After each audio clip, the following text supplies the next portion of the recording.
So the 2025 24 Hours of Daytona is kicking off today in Florida. And we've got a few articles here going over the previews for the event from three of the biggest manufacturers that are taking part in the 24-hour race. These are Porsche, Lamborghini, and Aston Martin as well. So I'm just going to go through all of these guys here because we've got some articles on the motorsportreports.com, which you will see very much in the weeks and months to come, but I'm just going to leave that there for now with that one. But yeah, we got some kind of reports to go through what we can expect really with this, because it's a huge race. It's a race when a lot of series aren't really racing right now, so it's a really cool one to get into if you're looking to get your racing fix during the winter period. So let's start with Porsche. Porsche is looking to further expand its impressive record at the 24 Hours of Daytona this year.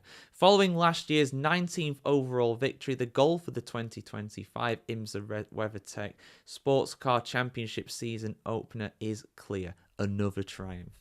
Factory team Porsche Penske Motorsport enters the race as defending champions with a revised driver lineup for its two Porsche 963 entries. Customer teams such as JDC Miller Motorsports and Proton Competition will also field identical hybrid prototypes in their Premier GTP class. Additionally, four Porsche 911 GT3R cars will compete in the GTD Pro and GTD categories, including the Iron Dames team, which I believe is the all-female team, which is great to see. The 24 Hours of Daytona, a prestigious season opener for the IMSA Sports Car Championship, will celebrate its 63rd season between the 25th and 26th of January at the Daytona International Speedway in Daytona Beach, Florida. I mean, it kicks off today in terms of qualifying and all that sort of stuff, but the actual race itself takes place over the 25th to the 26th of January, which is Saturday through to Sunday, which makes sense. The GTP class will feature four Porsche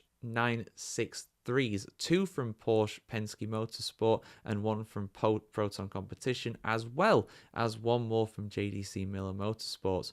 Formula E World Champion Pascal Wehrlein from Germany will make his Daytona debut in the latter as well. That'll be very exciting to see. Of course, he was close to getting a Mercedes Formula One seat when Nico Rosberg left in 2016. Eventually going to Valtteri Bottas for the following year. Teams took advantage of the roar before the 24 test session last weekend between the 17th and 19th of January for intense race preparations. Across 3 days of official testing, the four Porsche 963s in the GTP class completed 636 laps, which is just over 2,200 miles, while the four Porsche 911 GT3R cars in the GT categories logged a combined distance of more than 2,400 miles.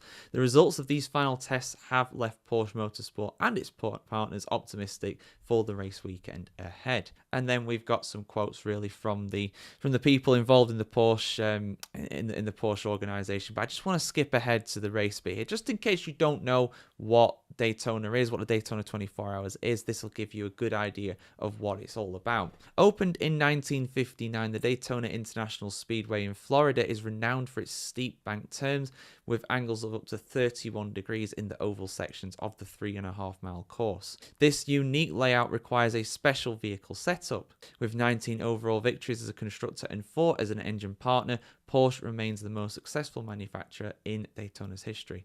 An additional 80 class wins around this impressive record. The classic endurance race, which combines an oval, with an infield road course, has been held since 1966, so it's coming up to 60 years since the first one. The 24 Hours of Daytona also serves as a season opener for the IMSA Endurance Cup, a championship that awards points at 6, 12 and 18 hours into the race, as well as the finish. Other rounds in this endurance series includes the 12 Hours of Sebring, also in Florida, the 6 Hours of Watkins Glen in New York State, a 6-hour race in Indianapolis, and the 10-hour Petit Le Mans final at Road Atlanta in October. So yeah, interesting stuff there, and also just some things there with some more quotes from some of the drivers. That again, go to the motorsportreports.com if you're not already. We've got all the information on here if you want to go and see some more of that. But if you're wondering about the schedule for the weekend, it's the following: free practice. These are all times in Eastern, so the local time, 5 hours behind the UK for you guys over here in the UK. But yeah, free practice is between 5 minutes past 10 and 11:35 in the morning on Thursday, 23rd of January, which is the same day as recording this. Then between 2:10 and 2:25 p.m, that is qualifying for GTD. Then between 2:35 and 2:50, that is pro qualifying for the GTD class. And also GTP qualifying is between 3:25 and 3:40. Then there's another free practice session for an hour and a half between 6:30 and 8 p.m. at night. That obviously giving them an idea of what to expect both during the day and also during the night, which they will both encounter during the race itself. There's another free practice session as well in the morning and early afternoon of Friday, the 24th of January. That is 11:20 to 12:20 p.m. And then the race itself gets underway at 1:40 p.m. on Saturday, the 25th of January, of course, ending 24 hours after that on Sunday afternoon. So, yeah, there we go, guys. There's a full list of the Porsche winners as well, including last year, which was their first since 2003. 21 years since they last won it, Porsche. But can they make it back-to-back this time around? We'll have to see what happens with that. But, yeah, I'm really interested to see what's going to happen with this. And like I said, it's a fantastic way to basically get your racing fix during the off-season. So Lamborghini are going to make their debut in the 24 Hours of Daytona as a factory entry in 2025. I've got a very handy press release here on the motorsportreports.com. This is a new website. Do check it out if you haven't already. You'll be seeing a lot more of it in the weeks and months to come. We've got this very handy press release here to kind of preview the weekend ahead of their first ever race as a factory team. I really can't wait to see what they do. Lamborghini is one of my favorite car brands, so I want to see what they can do in a racing capacity at Daytona. Lamborghini Squadra Corse will write a new page in its history by entering the top class of the IMSA WeatherTech Sports Car Championship as an official factory team for the very first time, fighting for overall honours at the season opening 24 Hours at Daytona this weekend. Competing as Automobili Lamborghini Squadra Corse, the Lamborghini SC63 enters its second season of racing after making its debut in both the IMSA and the World Endurance Championships in 2024. This year, Squadra Corse has elected to concentrate its efforts purely on the Michelin Endurance Cup rounds of the North American Series. Having made its IMSA bout at Sebring last season, Lamborghini therefore is embarking on its full first campaign in the Endurance Cup, utilising the highly experienced quartet of Miko Bortolotti, Romain Grosjean, Daniel Kvyat and Eduardo Mortara for the opening rounds of the year. If you follow Formula 1 and Formula E, you'll know the latter of those three names there.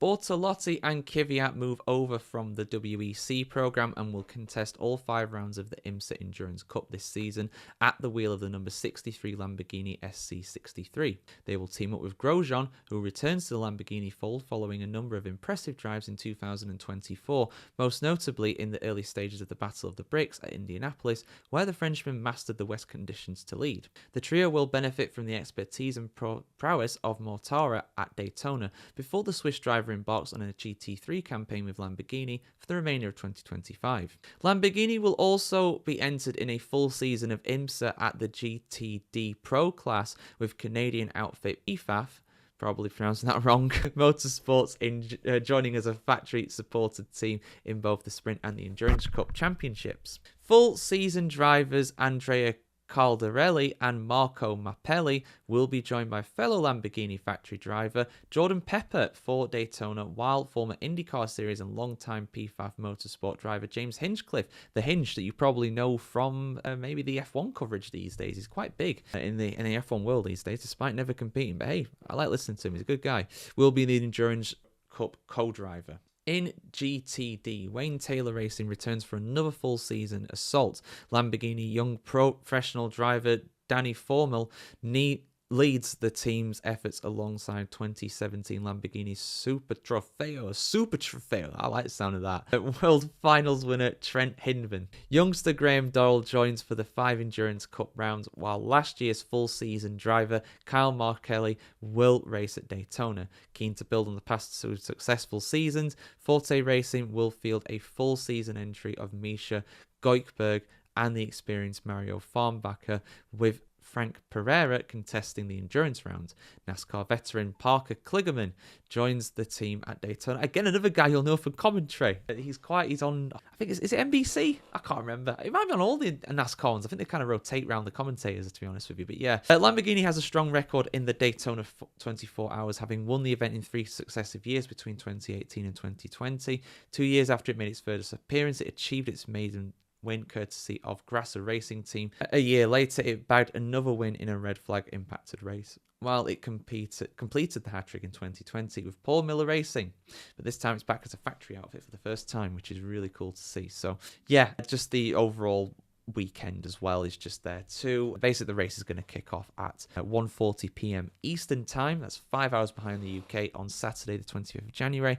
We've got free practice and qualifying in the meantime as well on Thursday and Friday. Some night sessions, some day sessions as well to get the cars and drivers used to the conditions. But yeah, exciting times ahead for Lamborghini. I'm excited to see what they can do. Obviously, Lamborghini are owned by Audi these days, so some decent mechanics in the car, no doubt about that. So Aston Martin, they're targeting Daytona victory in the Daytona 500 of 2025. The Vantage is kicking off its global program of GT racing in 2025 this weekend. Let's dive into what's happening here, guys. Full article on Motorsport Reports. You'll be seeing a lot more of this website in the weeks and months to come, no doubt about that. The new Aston Martin Vantage GT3 targets victory in North America's most famous endurance race, the 24 Hours of Daytona, as the 2025 edition of the IMSA WeatherTech Sports Car Championship begins at the world-famous Florida venue this weekend. The heart of racing, Thor, I love that acronym, and Aston Martin are preparing the all-new Works Valkyrie hypercar for its IMSA WeatherTech debut at the 12 Hours of Sebring on the 15th of March, 3 weeks after the car makes its global racing debut at the FIA World Endurance Championship in Qatar. So the 2024 Spa 24-hour winning car, Aston Martin Vantage GT3, will spearhead the charge for glory in the GTD Pro and the GTD categories at Daytona in what's set to be a landmark year for the British ultra-luxury sports car brand in global endurance motorsport. Thor will be represented in both classes by a star-studded lineup of drivers, all aiming to add the team's 2022 title-winning success and its 2023 Rolex 24 victory. They are joined by multiple IMSA championship-winning team Magnus Racing and IMSA GTD class debutant Van der Stuart Racing. All will campaign the Vantage GT3, which triumphed in its most recent major international 24-hour race, last year's 24 Hours of Spa in Belgium, and recorded class wins in the all-key global endurance series in its debut season in 2024. The Vantage GT3 shares the mechanical architecture of the ultra-luxury Vantage road car, built around Aston Martin's proven bonded aluminium chassis and powered by its fearsome twin-turbo 4-litre V8 motor. The Vantage GT3 is armed with world-beating potential.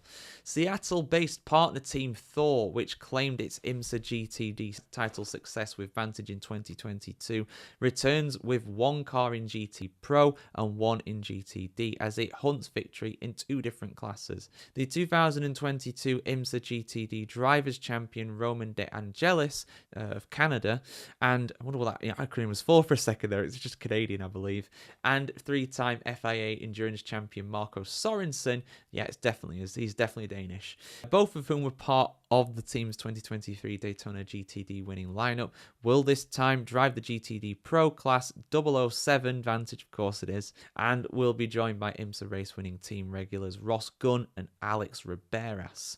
Behind the wheel of the Thor 27 will be Zachary Robichon, a champion in both IMSA and the European Le Mans Series, British duo Tom Gamble and Casper Stevenson, and AMR Works drivers Mattia Drudi, who was the 2023 GT World Challenge Europe Sprint title winner. The latter pair make their IMSA debuts this weekend. Once again in 2025, the Rolex 24 class will be buoyed by Aston Martin partner Magnus Racing. The two-time Rolex 24 class winning team will recorded a brilliant second place finish with the Vantage at Daytona in 2023 and added a podium at the 6 Hours of the Glen last year. Team regulars John Potter, Andy Lally and Spencer Pumperly are joined by AMR Works stars and double WEC GT World Champion Nicky Tim, I believe it should be. So yeah, there's a lot more in this article that I can't really go into, don't have the time for it here, but basically the race is taking place between Saturday afternoon and Sunday afternoon this weekend in Daytona, Florida. Obviously they're 5 hours behind.